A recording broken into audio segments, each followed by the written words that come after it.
So Dirk is bringing two types of ullage to the Honor Society induction, and he can't spend more than $6.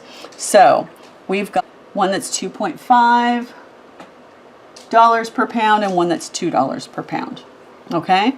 So now when I subtracted X from both sides and then you divide by 2.5, you get decimals, and decimals don't help you when you're graphing. 2 divided by 2.5 gives you 0.8. Please know that that means 8/10, because 8/10 will help you. You go down 8 and over 10, that'll help you in your graphing, where 0.8 doesn't really help you.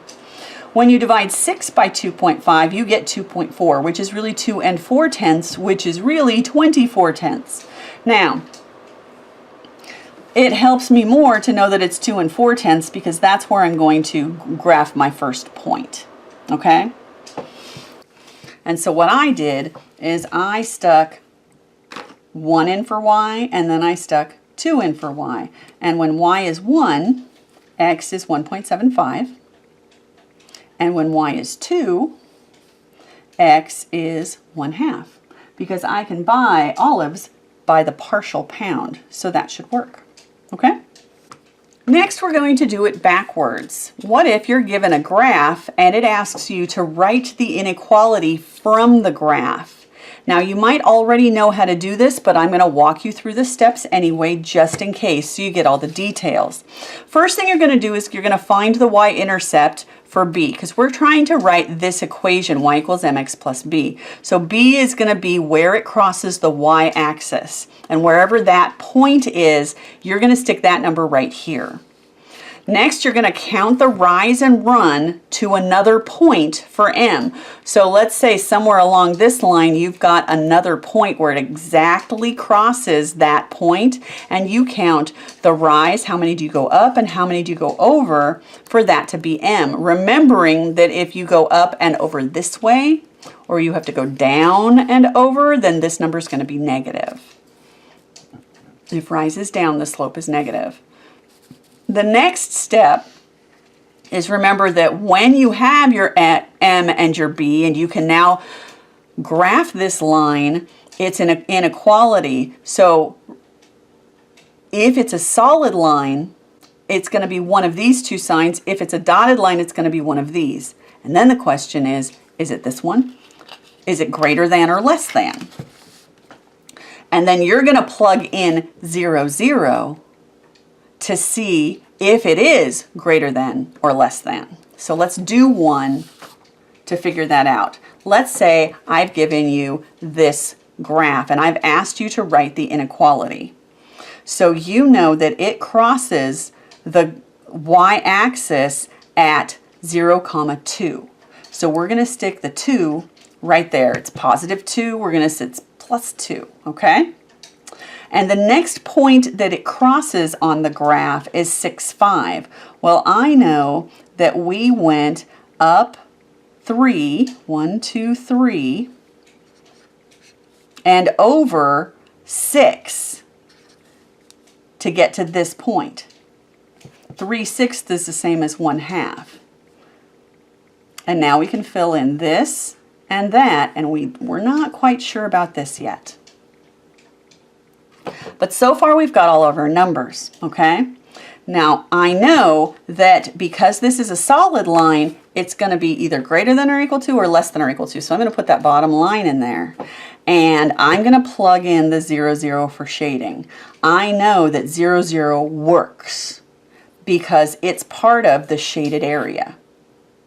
So off to the side, I'm going to say 0 is either greater than or less than or equal to 0 plus 2. Well, in reality, because this isn't there, 0 is less than 2. So it's going to be less than or equal to 2. This is my sign. This is my equation based on this graph. Try it with, check it out, number 4 on 431. See if you can follow these steps to get an equation of your own. Okay? Pause here and come back when you're done. With 4a, I'm going to start with y equals mx plus b. I know that it goes through 0, 0, so my b is a 0, which means it just disappears. And my mx, my m, goes down 1 and over 1 or up 1 and backwards 1. So I know that it's a negative 1. So my equation with an equal sign is y equals negative 1x. And I'm going to drop that 1 and just say y equals negative x. Now, I can't add 0, 0 because it goes through 0, 0, but I can add 1, 1. That's easy enough. So I'm going to stick a 1 in for y and a 1 in for x, and I'm going to look at 1 is larger than negative 1. This is true. So I look at where 1, 1 is on its graph, and its graph looks like this. 1, 1 is here, and it's not shaded in,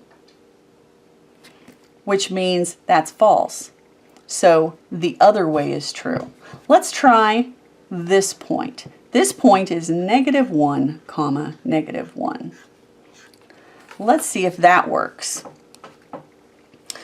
Does negative 1, oh, where does that fall? With negative, negative 1. And it's a dotted line, so it's either greater than or less than. And negative 1 is less than positive 1. This works, so this is our direction. So this is our equation. For the second one, I start with y equals mx plus b. I know that it goes through negative 3 and that it goes up 2 and backwards over 1. So it's going to be a negative 2 over 1. It's going to be a negative 2 slope and a negative 3y intercept. So this is my equation if it was equal. And then I'm actually going to stick 0, 0 in because I know 0, 0 works. And if this is 0 and this is 0, then 0 is greater than negative 3, and that does work. So my inequality is y is greater than negative 2x plus minus 3. I was here and negative 3, and I know that 0 is greater than negative 3, so that's the sign I'm going to use. So that's the sign I stuck into my equation to make it an inequality. Okay? Your homework for this starts on page 432. You're going to do numbers 12 through 37. And I do have another video for word problems if you're stuck. Okay? So please remember to ask me questions tomorrow, and I will see you then. Thanks.